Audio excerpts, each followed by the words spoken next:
What's going on, everybody? Mike McFarland here, your host of McFarland's Corner. Who else did you expect, right? Oh man, pretty exciting. We are in the 10th month of 2023. We are in October. It's the 5th of October. I got a pretty cool report for you today. Some good things really starting to happen on Lake Fork. Berkeley event coming here in just a couple weeks. Before we get into details, I just kind of want to give a big shout out to all of the support, all those that support me, the Lake Fork Fishing Guide, Mcfarlands Fishing, the Texas Insider Fishing Report with Captain Rick Murphy and his crew, Yamaha, Skeeter, Bajio Sunglasses, Power Pole, Berkeley, Abu Garcia, all the products, and so many more. We have about 15 basically pro staff / sponsorship positions at this time, and I couldn't be more grateful for it. A lot of really good things to look forward to in the future, okay? The Berkeley event is coming, for example. And I'm telling you, Berkeley over the past couple of years has really put out a lot of products. It's not just a soft plastic company anymore. They got a lot of hard baits. They cover everything. They got spinner baits. They just really crankbaits, square bills. They got their own vibe jig. I think they even have a buzz bait now. You know, we used to take a buzz bait this time of year. It's one of the really trick things to do in September, October. You take a buzz bait and you take everything off of it and you put a frog on it. And you know, in the Berkeley, you're allowed to do that. In the past, you were allowed to use terminal with their plastics. So we used to take a Berkeley frog and put that as a trailer on that buzz bait. And you know, Berkeley toad, in other words. This isn't really a frog. This is called the paddle frog, the Berkeley Power Bait paddle frog. And basically, we would take the spinner bait, and then you would power fish with this. You fish real shallow in the fall. You see a lot of the pros, the MLF anglers, the BAS elite anglers, a lot of them do this. This was a kind of a secret, not kept any longer. It's out of the bag, but this is something, shoot, before I ever came to Texas on the West Coast, we were doing this 15 years ago, and maybe more. So, you know, it's out now. This is one of the great deals. Where I'm going is I believe that Berkeley even has a buzz bait now. You still can do this because this is very, very effective. You get the buzz bait, you get a lot of the paddle frog action in the tail and things like that. But anyways, the lake is in good shape, and here's what you should be expecting. Number one, water temperatures are cooling, and they're cooling fast. Okay, we were in the the lower 80s, 80, 82, and as of last night and this morning, we are now down 78. Remember, Kevin Van Dam even said it. He said, you expect fall patterns when the temperatures dropped about 10 degrees. We don't mean the air temperature that you and I see. It means the water temperature. So we're running 89 to 93, the range, all summer long. We are now at 78. We're 10 degrees or more below the peak of summer. Fall is in effect. Fall water fishing is in effect, which means shallow. Okay, 0 to 1 clarity. I put a star by this because actually we had so much rain last night that the backwaters, the creeks, the ones that flow the heaviest, are dirty. They're really muddied up. Little Caney Creek, Running Creek, Coffee Creek, Birch Creek. If you go far enough up, you're going to run into some dirty water. And the visibility is more on the 0 side than the 1 side. Leg level, we were falling, 47, 43, 40. We came up a lot. That's almost a couple of inches, 2-3 inches. Remember, every point, it is a few inches. Every 0.25 is 3 inches. So we had a substantial rise in the lake overnight. And with that being said, I want to lean on something. One of the followers, one of your great followers, that's another one I want to thank. Besides all the sponsors and support, I want to thank you guys, the followers, the subscribers. But one of you subscribers asked a really cool question last week. And he talked about how I always say falling water points them out and rising water rises them in. Okay. The question is, you know, how much effect has to happen for that to, you know, affect the bass? So in other words, you know, is a little bit of falling affecting the bass, pointing them out? And let's actually dig up the question here. If you'll give me just a quick second, I can verbalize it exactly how it was asked. And that way I answer it properly. All right. As I always say, or as you always say, Mike, falling water points the fish out, and rising water points them in. Could you expand on this as it relates to the rate of fall or the rate of rise?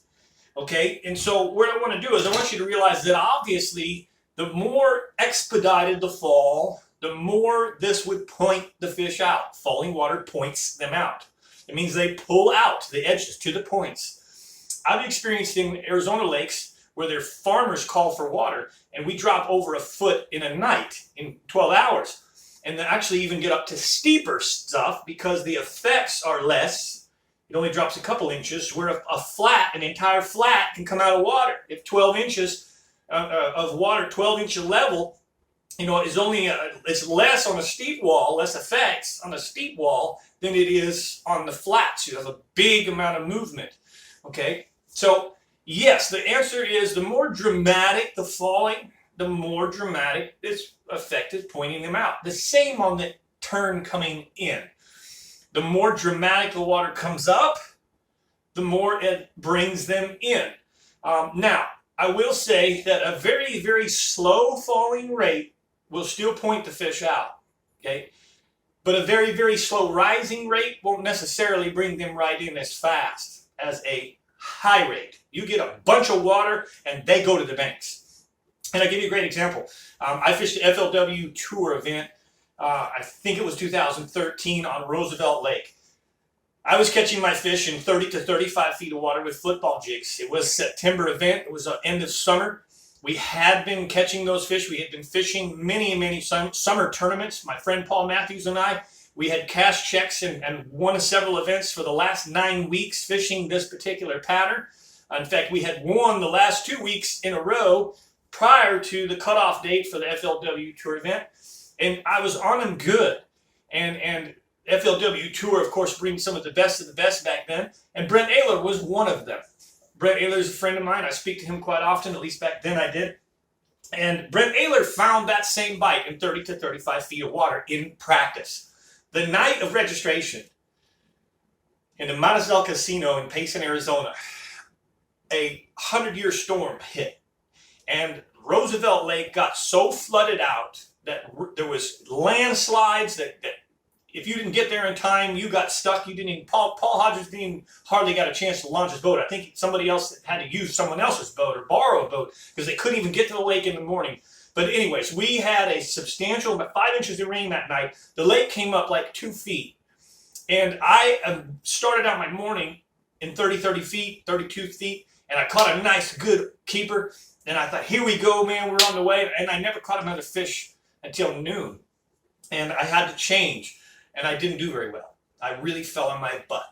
And I think I ended up 178th place in that tournament. Well, the biggest learning lesson for me in that tournament was Brent Ehrler was my friend. And after I didn't make the cut in 2 days, I went and talked to him. And he said, hey, I'll talk to you when this is all said and done. And I didn't get to talk to him again. But I learned by watching, he got second place in that event.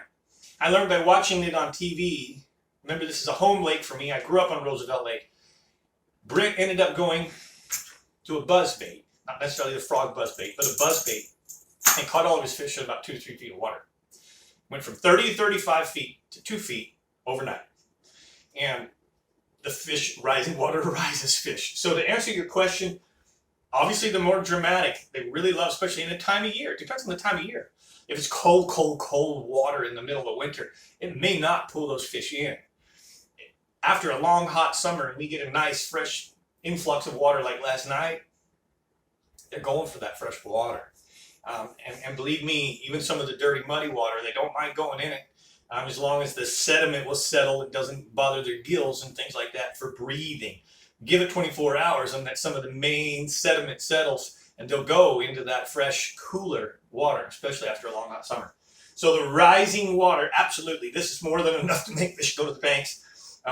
I will be fishing very shallow the next few days. Top waters, buzz baits, spinner baits, chatter baits, reaction baits, underspins, things like that can be extremely effective. And that's what you want to pay attention to. So hope that answered your question. You know, I will say on Fork, my experience on Fork is because it's such a shallow lake, such a shallow born lake, that stable is the best for Lake Fork. Stable and rising is when Lake Fork fishes the best. When it's falling, even an inch a day, half an inch a day, it fishes well, but the fish are pointed out. They're already starting to pull out on the outside edges of things. When I say points them out, I don't always mean on a point. In a way I do. Because grass makes points, tree lines make points, roads make points. I'm not talking just about a dirt point that you see like a main lake point and a secondary point. I'm talking about points of things. If they were on lily pads, they were scattered in the lily pad fields, the water starts to fall, they'll pull out to the points that the lily pad field makes. I was in Birch years ago and the water was dropping, and I backed way off and I looked from a distance, kept way out there, and I could see where the little, you know, the line of the lily pads would be going, and they'd make a little point out. And they'd go and they'd make a little point out. Every time there was a point out of lily pads, a pocket out, not a pocket, but a protrusion out, that's where the fish were. So keep that in mind, whether it's grass, trees, brush lines, whatever, it pulls them out to the outside edges. Rising water, you get enough rising water here, and fork fish, they'll get right on the dang banks, and I swear they can count the ants. I don't even know how some of these big fish have their fins not sticking out of the water. They'll get that shallow. They'll get right on the bank, shallow, where you may want to throw your power worm on the dirt so you don't scare them when you land in the water. Throw it on the dirt and crawl it in the water and watch what happens. Instead of landing there splashing scares those fish sometimes. It spooks them, lands right on them and spooks them. They turn around and they spook out. You know, so quiet presentations. By the way, that's something I learned on the West Coast. It was clear water. I could see it happening. When they get right on that shallow bank, there's no room for you. You're casting right on top of their head. So when they get that shallow, the first thing is get parallel, get in there, get fish parallel. One day I was throwing spinnerbaits when I was guiding for the hookup, and I could see the fish, and we couldn't catch them. We couldn't catch them. We couldn't catch them. And I finally clicked, and I said, hey, give me that for a second. I want to try something. So instead of casting where it splashed hard on them and spooked them off, I pitched, underhand pitched, and I tried to make it land in super soft presentation. And every time that we could get a quiet, no splash, light presentation where the bait didn't plunk in the water, they would have opportunities to catch fish. And that was with the whole deal. That was the biggest difference of whether we caught them or not, was the landing in the water when they're that shallow. All right. Again, temperatures are great. Clarity's going to get even better after things settle. Back on the rise for the time being. Lake Fork is about right where it's supposed to be, 2.3 feet low. That's pretty normal for this time of year. All right. I don't know what else to say to you. I do have a little bit more information that I give the members. I'm looking at quite a few baits here that I'm fixing to share with the members in a minute. And if you aren't a member, you're missing out. So I'm not going to try and make this an infomercial. I've done enough. You guys know what it is. Most of you do. If you're new to this channel and you don't know what it is, I have a members only channel. I think it's up to $6.99. I didn't change it. YouTube changes it. It's $6.99 a month. But it's a private channel that really gives a lot more detail than I give here publicly. And I also give the reports for about 6 or 7 other lakes, bass fishing, crappie fishing, white bass stripers, catfish. I give a lot more details. And I really spill my guts on Fork, where here I just give you a basic report. I do want to share one other thing, that you can get this at Lake Fork Marina. But this stuff is awesome for cleaning your sonars. And what I just discovered is even better for cleaning your glasses. The Crystal Vision, it's called Crystal Vision. Crystal Vision. This stuff is so incredible that when you think your glasses are clean and perfect, you take your sunglasses and you think you've done whatever and they're perfect, you can spray some of this on there. It comes with a little towel. Wipe it dry, and you won't believe how much cleaner this stuff makes your glasses. It's unreal. I just got my set of Bajíos. I got 2 sets. I've got some sight fishing Bajíos, and these are just incredible. I really, really, really like them. But I've got some amber Bajíos that are just absolutely amazing. And these are actually called the NATO. I like the NATO because they got a lot of thick sides on there, and it just kind of blocks all that sun coming in. So for sight fishing, I don't have to do this as much. But I've got the ambers for sight fishing, and then I've got the blue mirror lenses for just general running the boat and operating stuff. The Bajío sunglasses line is absolutely incredible. All right. So don't forget, you can get all of this at Lake Fork Marina. The Bajío is at Lake Fork Marina. The Crystal Vision is Lake Fork Marina. Berkeley products, all at Lake Fork Marina. Everything I've discussed today. Thank you guys. I really appreciate you. Hit the like button if you found this good. Comment below if you have any questions or anything. Feel free. If you don't want to comment publicly here, send me a private message, 602-826-1524. And also, I have just a few dates available.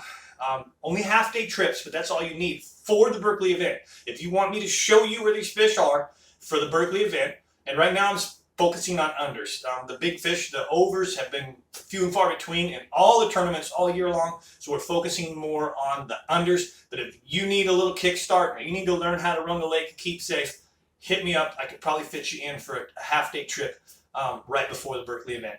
Thank you guys so much for watching. I'm Mike McFarland, the Lake Fork Guide.